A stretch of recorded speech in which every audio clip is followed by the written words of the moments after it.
ये कहानी बकरी और उसके 7 बच्चों की है, जिन्हें खाने के लिए एक भेड़िया उनके पीछे पड़ा रहता है। कैसे वे भेड़िए से बचते हैं, यही इस कहानी में आप सभी को बताने वाली हूँ। प्रिय दर्शकों, तो चलो कहानी शुरू करती हूँ। एक जंगल किनारे घास के मैदान में एक सफ़ेद रंग की बकरी अपने 7 बच्चों के साथ रहती थी। उनका एक छोटा सा घर था, जिसमें वे सब बड़े प्यार से रहते थे। बकरी अपने बच्चों के खाने पीने की व्यवस्था करती और सातों बच्चे जंगल में खेलते, नाचते गाते, उछल कूद मचाते। उनके दिन बड़ी खुशी से गुजर रहे थे। एक दिन बकरी ने देखा कि जंगल से खतरनाक काला भेड़िया वहां आ गया है और उसके बच्चों को खाने की फिराक में है। तब से उसने अपने बच्चों का घर से बाहर निकलना बंद करवा दिया। वे सब दिन भर घर में रहते। बकरी अपने बच्चों को हर समय अपनी आंखों के सामने रखती। एक दिन बकरी को खाने की व्यवस्था करने बाहर जाना पड़ा। जाने से पहले उसने बच्चों को हिदायत दी, मेरे प्यारे बच्चों, घर से बाहर मत निकलना। खतरनाक भेड़िया आसपास ही घूम रहा है। कोई भी दरवाजा खटखटाए तो बिना पूछे दरवाजा मत खोलना। ये काला भेड़िया है, इसके काले पैर हैं और इसकी आवाज कर्कश है। ये इसकी पहचान है। दरवाजा खटखटाने पर ये जरूर देखना। इतना कहकर बकरी चली गई। सातों बच्चों ने घर का दरवाजा अच्छी तरह बंद कर दिया और अपनी माँ के लौटने का इंतजार करने लगे। भेड़िया घर के आसपास ही था। उसने बकरी को घर से जाते हुए देख लिया और बच्चों को खाने के लिए उसके घर पहुंच गया। घर का दरवाजा बंद था।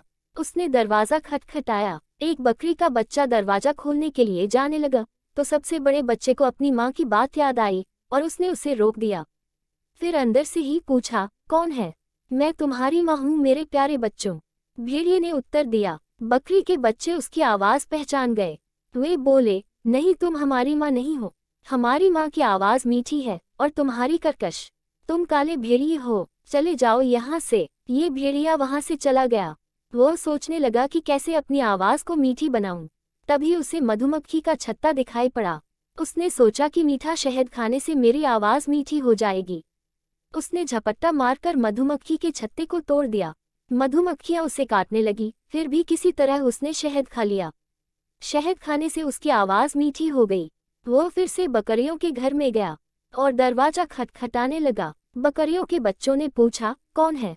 भेड़िया मीठी आवाज में बोला, मैं तुम्हारी माँ हूँ प्यारे बच्चों, दरवाजा खोलो। सबसे बड़े बकरी के बच्चे ने दरवाजे के नीचे से देखा तो उसे काले पैर दिखाई पड़े। वो समझ गई कि वह भेड़िया है। वह बोली, तुम हमारी माँ नहीं, दुष्ट भेड़िए हो। हमारी माँ के पैर सफेद हैं और तुम्हारे काले।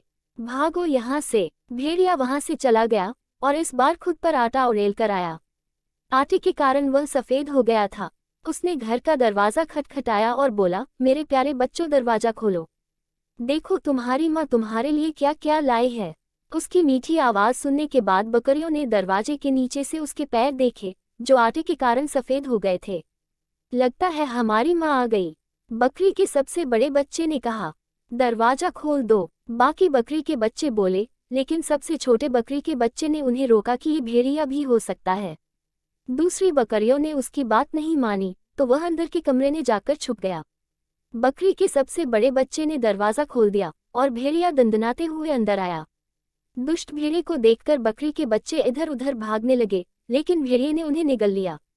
उसे याद ही नहीं था कि बकरी के 7 बच्चे हैं, इसलिए उसने सबसे बकरी के सबसे छोटे बच्चे को नहीं ढूंढा और चला गया। कुछ देर बाद बकरी वापस लौटी। घर का दरवाजा खुला देख उसे शक हुआ। वो दौड़कर अंदर पहुंची तो उसे अपने बच्चे दिखाई नहीं पड़े।